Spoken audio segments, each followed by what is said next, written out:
What if one project could literally change the future of Bangladesh's agriculture, its rivers, its water security, and the lives of millions of people?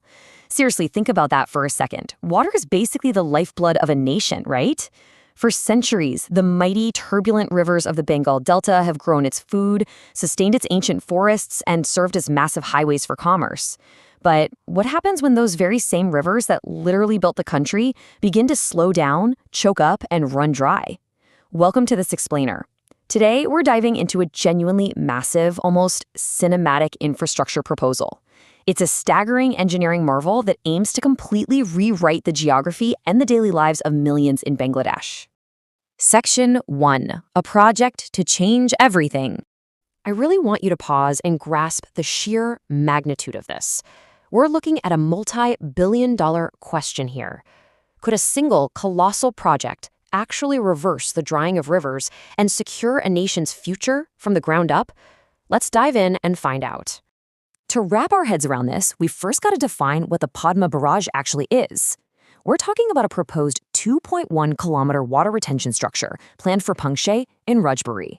Now, the core idea here is brilliantly simple, but executing it unimaginably complex. Think of it like a colossal reservoir. The goal is to capture the sheer, chaotic fury of the monsoon rains, harness all that immense volume, and basically lock it away safely. Then, it acts like a giant artificial lifeline, slowly releasing that saved-up fresh water during the scorching dry season, when the rivers usually run dangerously low and the land is just thirsting for it. And okay, let the scale of this number sink in for a minute. 334.74 billion taka. That is the approved cost for just a first phase of this mega project. It's an absolutely massive, fully state-funded financial commitment.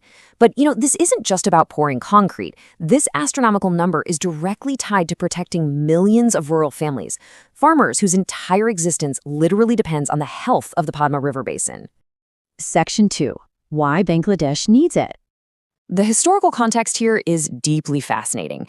The dream of building a barrage across the mighty Padma isn't new. It was actually first conceptualized way back in 1961. But the real inflection point, the moment that really changed the game, hit in 1975. That's when India commissioned the Farakka barrage upstream to divert water to the Kolkata port. According to government documents and water experts, this upstream diversion severely choked the downstream dry season flows entering Bangladesh. Fast forward to today, and we're looking at a ticking clock. By 2026, the country is bracing for a severe dry season water crisis that could fundamentally alter its entire geographic reality. Just picture the historic vibrancy of the Ganges-Padma River system for a second. For generations, it was a powerhouse, easily feeding the sprawling southwest and northwest regions with tons of fresh, life-giving water. But compare that to the modern crisis. The grim reality today? Drying distributary rivers, cracked earth, and this silent, creeping invader, rising salinity. Because that fresh water isn't pushing down from the north with its historical force anymore, dense salt water from the Bay of Bengal is just creeping further and further inland. It's literally poisoning the soil, leaving these toxic white crusts on what used to be incredibly fertile farmland. The math here really shows you the depth of the disaster.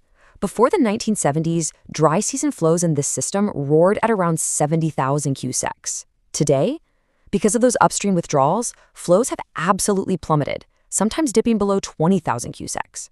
Dropping from 70,000 to below 20,000 isn't just some boring statistic.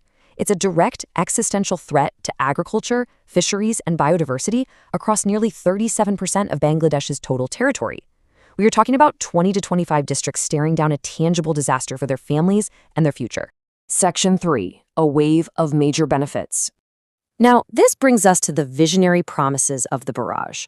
First and foremost is what I'd call a hero's return for the rivers themselves.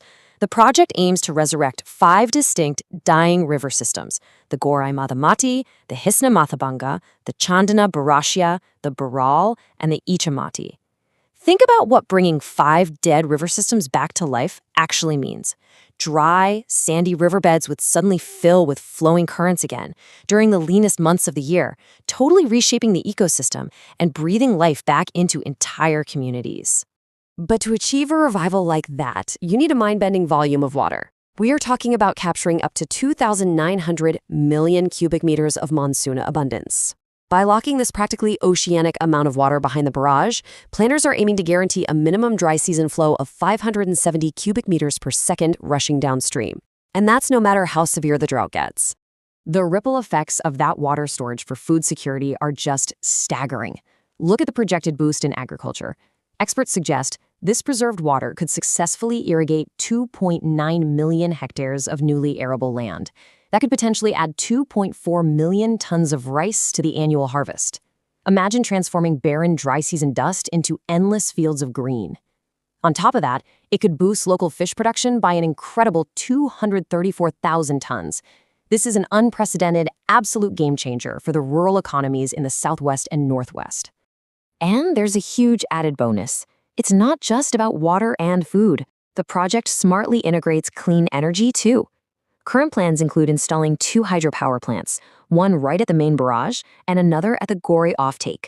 Together, they could generate 113 megawatts of electricity, feeding directly into the national grid to power the region's development. But honestly, perhaps the most emotionally resonant ecological benefit is this: pushing back the saltwater. You see, the Sundarbans is the world's largest mangrove forest. It's a UNESCO World Heritage Site, home to the Royal Bengal tiger, and it relies entirely on a super fragile balance of fresh and salt water. Right now, without enough fresh water coming down the Padma, the salt is literally taking over and suffocating the mangrove roots. The barrage could act as an ecological shield. By providing sustained freshwater flows, it could physically push back the saltwater, basically saving the Sundarbans from total ecological collapse. When you stack up the massive agricultural yields, the thriving fisheries, the restored river navigation, and the clean hydropower, the economic summary is really hard to ignore. The Planning Commission notes that the venture is projected to yield an annual return of about 80 billion taka and contribute 0.45% to the national GDP. If everything goes exactly to plan, the socioeconomic return on this investment could completely rewrite the country's financial trajectory. Section 4. Challenges and valid concerns. Now, for every visionary benefit, there is a very real, serious risk. This isn't some magic wand. It's an imposing, highly complex intervention into nature. While the Southwest gets beautifully revived rivers, the upstream areas face massive potential siltation and catastrophic flooding. While agriculture improves in one zone, you risk severely reducing the life-giving water flow to the central regions. And geopolitically, well, while this aims for national self-reliance, critics cautiously argue it might inadvertently weaken the country's future claims for fair water-sharing agreements with India. To truly grasp these risks, we have to listen to the experts. Professor Nazrul Islam points out a dangerous geographical domino effect. Creating a massive barrage inevitably causes heavy silt to just drop and settle on the riverbed upstream. He warns this sudden siltation could raise the riverbed so drastically that it might trigger intense flooding and violent bank erosion as far as 145 kilometers away in Rajshahi. Plus, he cautions that diverting all this fresh water to the southwest means the central regions, specifically the Meghna estuary, will lose that exact amount of crucial water. That could inadvertently let ocean salinity creep inland from the east. So we might just be replacing one disaster with another. Building on that, Professor Mashfiqus Salahin from BUIT's Institute of Water and Flood Management notes that while controlling salinity is undeniably vital, we are dealing with a wild force of nature here. Rivers are alive. They shift, they carve, they move. The changing morphology, the physical, totally unpredictable shape of these massive water bodies requires extreme caution. We're talking nonstop continuous monitoring and advanced technology to ensure a project of this magnitude doesn't end up creating as many new environmental disasters as it solves. Section 5. A future written in water.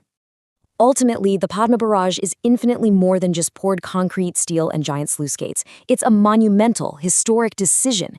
It's a 334 billion taka attempt to permanently secure Bangladesh's economic destiny, revive its dying natural ecosystems, and literally guarantee survival for tens of millions of people facing the harsh realities of climate change and water loss. But to reap those rewards, well, it requires successfully taming one of the most powerful, ancient, and unpredictable river systems on planet Earth. So, I turn it over to you.